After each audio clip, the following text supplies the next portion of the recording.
안녕하세요. 브랜드 강사 이수근입니다. 이번에는 유아기 아이들의 이 스태미너에 대해서 말씀을 해드리도록 해야 될 것 같아요.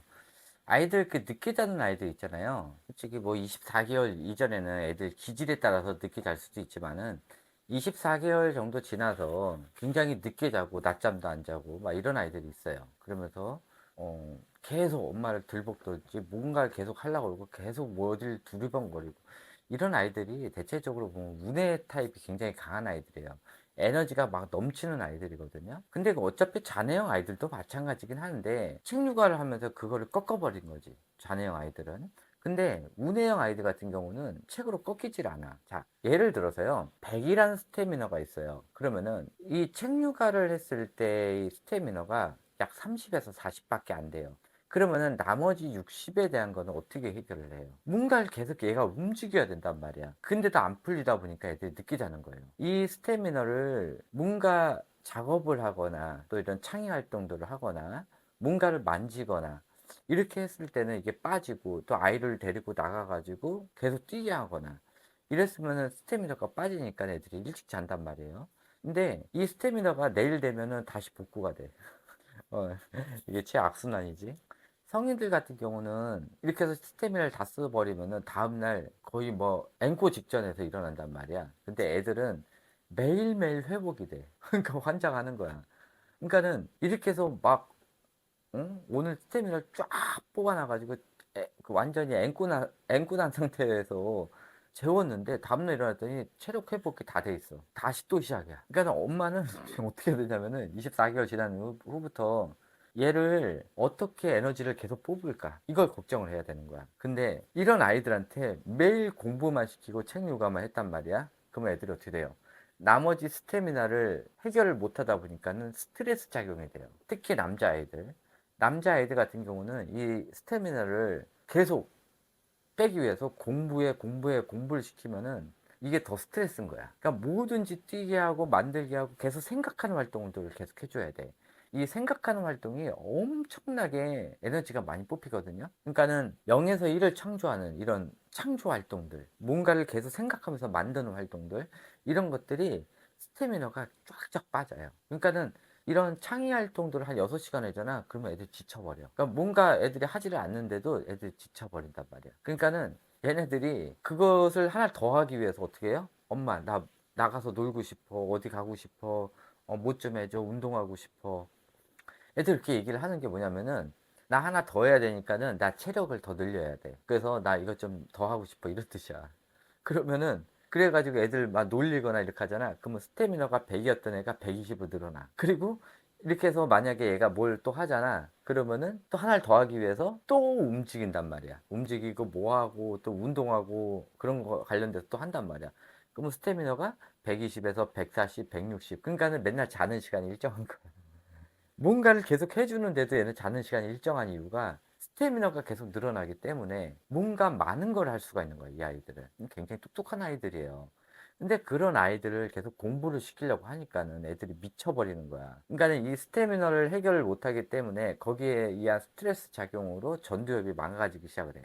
근데 이런 책 육아나 또 여러 가지 이런 교육에 관련된 거는 전부 다 좌뇌 교육이고 스태미너가 소모가 되지 않는 이런 것으로 또 전체적으로 아이들 지금 전두엽이 망가지고 있는데 전두엽에다가 이제 강제로 입력시키는 이런 일만 계속 하는 거야. 자, 책을 읽는 활동도 좌뇌 전두엽에다가 집어넣는 방식이고 또 영어나 또 학습식 유치원에서 이런 규칙, 규율 지키게 하는 것들 이런 것들 자체 또 선생님이 시키면 시킨 대로 하는 것들 이런 식으로 일방적으로 하는 것들 이런 것들이 좌뇌 전두엽을 쓰는 거거든.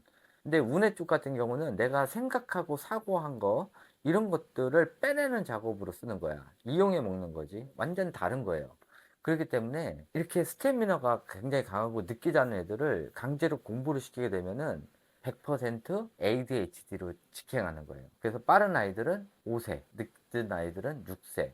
이게 원래 7세 정도에 나왔는데 요즘 36개월 이전에 그런 빠른 책 교육 이런 걸로 해놔가지고 또 영어까지 들어가게 되면서 애들이 강압적인 스트레스를 받고 딱딱한 생활 또 자기만의 생활이 없는 이런 감옥 같은 생활들을 계속 하다 보면은 애들이 영유 잘못 보내서 6개월 만에 ADHD 걸린 아이들도 있어요. 그다음에 학습실 유치원 잘못 보냈다가 진짜 막 몇 개월도 안 돼가지고 티가 왔는데도 그거를 무시하고 또 보냈다가 애들이 다 정신적으로 막 문제가 생기고 단 6개월 만에. 그래서 운해형 아이들은 절대 학습식 보내면 안 되고, 얘가 11시 잔다 그러면은 절대 보내지 마, 학습식. 그리고 얘한테 책을 읽힐 생각도 하지 말고 무조건 뭐락도 해가지고 얘 머리를 쓰게 해야 돼. 공부하면 머리 쓴다고? 절대 못 써. 왜? 얘가 아직 공부에 관련된 뇌가 발달이 안 됐거든. 그리고 그렇게 해서 공부시킨 거 결국 학교 가잖아. 그러면 6세 이전의 기억은 다 잊어버려. 쓸모없는 거야. 그러니까 왜 이렇게 쓸모없는 짓을 왜 애기 태어나자마자 하냐고. 이거 미친 짓이라니까. 하지 마시고.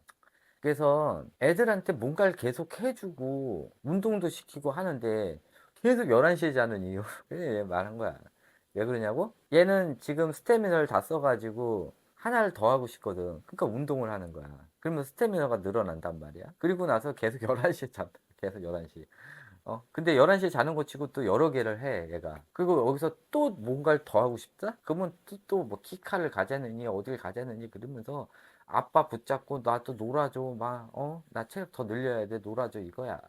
그러니까는 계속 이게 엄마가 보기에는 악순환인 거지. 근데 애들이 보기에는 나의 창조 활동들을 하나를 더 할 수 있는 이런 체력 에너지가 된다는 거지. 그러니까 난 11시까지 옛날에는 3개를 했는데, 이제 11시까지 4개를 한다. 또 다음에는 11시까지 5개를. 그러니까는 어떤 걸 할 때 옛날에는 2시간 동안 창의 활동을 3개를 했는데, 이 스태미나가 늘어나가지고 하나를 더 하기 위해서 4시간 동안 창의 활동을 4개를 하는 거야. 그리고 이 레벨 자체도 너무 고급져지는 거지. 계속. 이런 것들을 계속 이어서 예전에는 2개 했던 거를 3개 하고 같은 시간 내에 더 많이 하게 되는 거야. 그러면서 애들 IQ가 오르는데, 내가 거짓말 안 하고 이런 운해형 아이들 운해 것만 잘 지키잖아. IQ 120 이상 돼. 그러니까 그 학습식 하는 뭐 대치동 이런 데서 하는 그런 웹슬러 말고 실 진짜 IQ 지능이 120 이상 올라가요. 학교 가서도 그냥 학교 공부 껌이야. 그런 애들은. 그리고 학교 들어가기 전에 이미 주워 들은 거, 그거 가지고 벌써 1학년 과정 다 끝냈어, 얘는. 집에 책이 하나도 없는데도 얘는 벌써 한글 다 끝냈고, 연산 다 끝냈고, 웬만한 영어 단어에다가 발음까지 좋아. 집에서 하나도 안 시켰는데. 주워 들은 걸로. 이 기관에서 한 것만 가지고도. 그게 된단 말이야. 그리고 거기에 악기 활동까지 얘가 음감이 좋아서 그까지 들어갔다. 얘는 대박이지. 그러면 얘는 장기 기억부터 해가지고 한 번에 기억할 수 있는 일상 기억까지 높아. 그러면은 와, 얘는 진짜 완전 대박이야, 완전 대박. 근데 얘가 뭐 음악이 안 된다고 막 강제로 보내고 이런 거랑은 좀 다르지. 이 음감이 있는 애들이 했을 때. 그래서 아이가 태어나자마자 얘가 진짜 악기에 음감이 있는지 없는지 보고 굳이 피아노부터 안 시켜도 돼. 뭐 드럼이든 뭐 다른 것도 시켜도 상관없으니까 그거부터 시키고, 그 다음에 이런 운해 활동도 같이 시키잖아. 그럼 운해 활동 성장 그게 다른 아이들 1년 할 거를 단 6개월 만에 팍팍팍팍 된단 말이야. 그러니까는 한 가지를 막 2시간 이상씩 해서 뭐 끝까지 가는 게 아니더라도 웬만한 거는 중급 클래스 이상으로 여러 개를 할 수가 있는 거지, 얘가 아이들. 이런 아이들이 자존감이 높거든. 그러니까는 사회성도 굉장히 좋고 할 줄 아는 게 많다 보니까는 주변 어른들이 칭찬을 많이 해요. 그러니까 ABCD나 한글 이런 거 한다고 칭찬하는 거랑 이런 예능 활동들을 굉장히 잘해가지고 예술 활동들을 잘해서 칭찬하는 거랑은 엄마들도 의외인 것처럼 칭찬 레벨이 좀 달라. 이거 진짜 애들이 보기에도 엄마들이 마음을 담아서 엄마들이 하는 거고, 공부 잘하는 애들 칭찬할 때는 엄마들이 비꼬는 것 같은 그런 칭찬을 하거든. 어머, 얘는 이것도 하네? 막 이러면서. 근데 예술 활동은, 우와, 넌 이것도 할 줄 알아? 이런 식으로. 벌써 칭찬이 질이 달라. 그러니까 애들이 항상 자신감 또 자존감 이런 것들이 항상 꽉 차 있어. 운해형 아이들은.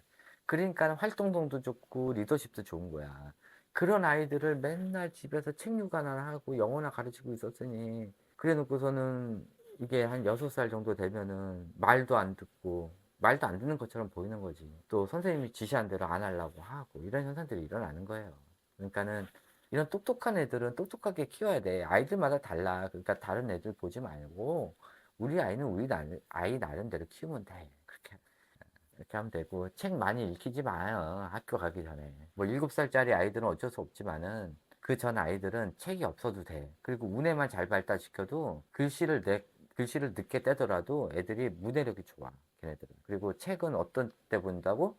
운해 활동에 필요한 책만 보게 해요. 얘가 자동차에 관심 있으면 자동차에 관련된 것만, 공룡에 관심 있어? 그럼 공룡에 관련된 책만. 이런 식으로 그거 운해 활동에 관련된 거, 아이들이 관심 있는 거, 그러니까 운해에 관심 있는 것들, 그거에 관련된 책만 보게 해요.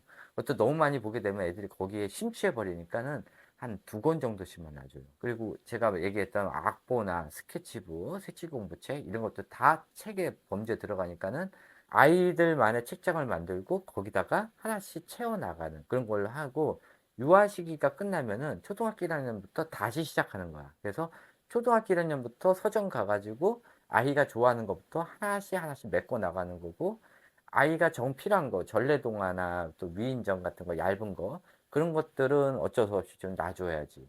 그거 외에 아이가 관심 있는 퍼즐책이라든지 또 만화책 같은 거, 그런 거는 같이 놔줘요.